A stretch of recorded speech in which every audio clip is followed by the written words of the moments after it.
நாடு முழுவதும் உள்ள பல்கலைக்கழகங்கள் உயர்கல்வி நிறுவனங்களில் பயிலும் இளங்கலை முதுகலை மாணவர்களுக்கு கூடுதலாக ஒரு இந்திய மொழியை பயிற்றுவிக்க வேண்டும் என பல்கலைக்கழக மானியக் குழு உத்தரவிட்டுள்ளது. இந்தியாவில் உள்ள அனைத்து மாநில பல்கலைக்கழகங்கள், மத்திய பல்கலைக்கழகங்கள், தனியார் மற்றும் நிகர்நிலை பல்கலைக்கழகங்கள், இணைப்பு கல்லூரிகள் மற்றும் தொழில்நுட்ப நிறுவனங்கள் உள்ளிட்ட அனைத்து உயர்கல்வி நிறுவனங்களுக்கும் பல்கலைக்கழக மானியக் குழு சுற்றறிக்கை ஒன்றை பிறப்பித்துள்ளது.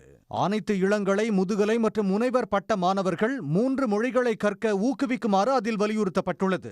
உயர்கல்வி நிறுவனங்கள் குறைந்தது 3 மொழிகளுக்கான படிப்புகளை வழங்க வேண்டும் என்றும், ஒன்று உள்ளூர் மொழியாகவும் மற்றொன்று 22 அங்கீகரிக்கப்பட்ட தேசிய மொழிகளில் ஏதேனும் ஒன்றாக இருக்கலாம் என்றும் பல்கலைக்கழக மானியக் குழு செயலாளர் மனிஷ் ஜோஷி கூறியுள்ளார். இதற்கு கல்வியாளர்கள் மத்தியில் கடும் எதிர்ப்பு எழுந்துள்ளது.